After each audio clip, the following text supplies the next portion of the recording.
రాయలసీమ రతనాల సీమ. రాయలసీమలో ఉండే పర్యాటక ప్రదేశాలను చూస్తే మాత్రం కళ్ళు బైర్లు కమ్ముతాయి అంతే. ముఖ్యంగా ఉమ్మడి కర్నూలు జిల్లాలో ఉండే పర్యాటక ప్రదేశాలు ఒక ప్రత్యేకత ఉంది. ఒకవైపు ఆధ్యాత్మిక కేంద్రంగాను, మరోవైపు పర్యాటక కేంద్రంగాను పర్యాటకులను ఎంతగానో ఆకట్టుకునేలా అద్భుతమైన ఆలయ కట్టడాలు, రాజులు పరిపాలించిన ప్రాంతాలు, ఇలా చెప్పుకుంటూ పోతే ఎన్నో అద్భుతమైన పర్యాటక ప్రాంతాలు పర్యాటకులను ఎంతగానో ఆకట్టుకుంటాయి. బెలూమ్ గుహలు భౌగోళిక వారసత్వ సంపదగా national geological survey of India గుర్తించడం, ప్రపంచ ప్రాముఖ్యతను ఇవి గడించడం చాలా గర్వించదగ్గ విషయం. పూర్వ చరిత్రలోకి వెళ్తే ఆది మానవులు కూడా ఇక్కడ నివసించినట్లు మనకు తెలుస్తున్నది. ఆ తర్వాత దత్తమండలాలుగా ఉన్నప్పుడు బ్రిటిష్ అన్వేషకుడు రాబర్ట్ ఫూటే ఈ గుహలను ఖనిజాన్వేషణ చేస్తూ కనుగోవడం, యాక్సిడెంటల్గా కనుక్కోవడం జరిగింది.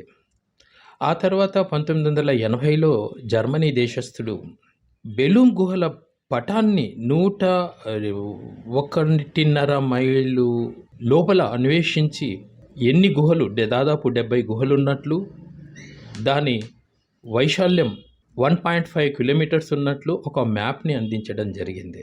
ఆ తర్వాత పురావస్తు శాఖ దీన్ని తీసుకోవడము, ఆ తర్వాత టూరిజం డిపార్ట్మెంట్ డెవలప్ చేయడము, అది పబ్లిక్ యాక్సెస్లోకి రావడం మనం చూస్తున్నాం. సహజ సిద్ధంగా ఏర్పడిన ఒక భౌగోళిక అద్భుతంగా మనం చెప్పొచ్చు. చారిత్రాత్మకంగా మనం పరిశీలిస్తే ఇక్కడ ఋషులు తపస్సు చేసినట్లు మనకు తెలుస్తున్నది. మన భారతదేశంలో అత్యంత పొడవైన గుహలు మేఘాలయలో ఉన్నాయి. వీటి తర్వాత స్థానంలో ఉమ్మడి కర్నూలు జిల్లా బనగానపల్లె నియోజకవర్గం కొలిమిగుండ్ల మండలంలోని బెలూమ్ గుహలు నిలిచాయి. అంటే భారతదేశంలో రెండవ అతి పొడవైన గుహలుగా ఇవి గుర్తింపబడ్డాయి. సాధారణంగా గుహలు అనగానే కొండ కోనల నడుమ అడవి గుట్టల్లో ఉండేవి చూస్తుంటాం. కానీ ఇక్కడ మాత్రం పచ్చని పొలాల నడుమ విశాలమైన ప్రదేశంలో భూమికి లోపల దాదాపు 3 కిలోమీటర్లు విస్తరించినటువంటి బెలూమ్ గుహలకు ప్రత్యేక గుర్తింపు లభించింది. భౌగోళిక శాస్త్రవేత్తలు భౌగోళిక వారసత్వపు జాబితాలో చేరుస్తూ జిఎస్ఐ గుర్తింపు ఇచ్చిన నేపథ్యంలో పర్యాటక శాఖ మంత్రి హర్షం వ్యక్తం చేశారు. భూమి లోపల దాదాపు 23 ఎకరాల వరకు మనం రకరకాల ప్రదేశాలను, ఊడలమర్రి, కోటిలింగాలు, తర్వాత ఇట్లా ప్రదేశాలు వివిధ పేర్లు ఈ మధ్య పెట్టారు.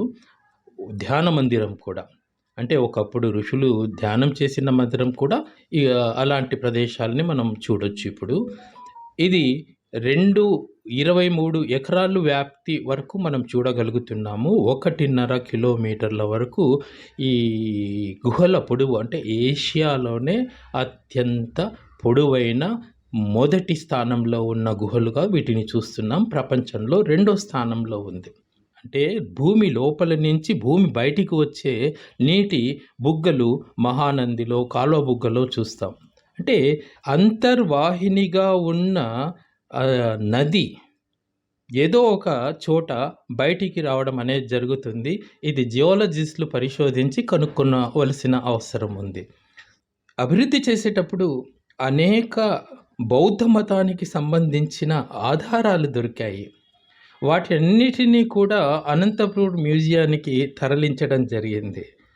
భౌగోళిక వారసత్వ సంపదగా దీన్ని గుర్తించడం వలన వాటన్నిటినీ కూడా బెలూమ్ గుహల ఆవరణలోనే ఒక మ్యూజియంగా ఏర్పాటు చేసి జరిగిన చారిత్రాత్మక విషయాలను, అక్కడ దొరికిన ఆధారాలను, అవశేషాలను అక్కడ ఉంచి నట్లయితే ఉమ్మడి కర్నూలు జిల్లా యొక్క ఆది మానవుల అవశేషాలు, అంటే కర్నూలులో కేతావరం, తర్వాత జ్వాలా నగరం, ఇవన్నీ కూడా ఆది మానవులు నడిచిన నేలగా మనకు కనపడుతున్నాయి. అందులో బెలూమ్ కూడా ఒకటిగా ప్రూవ్ చేసే అవకాశం దొరుకుతుంది.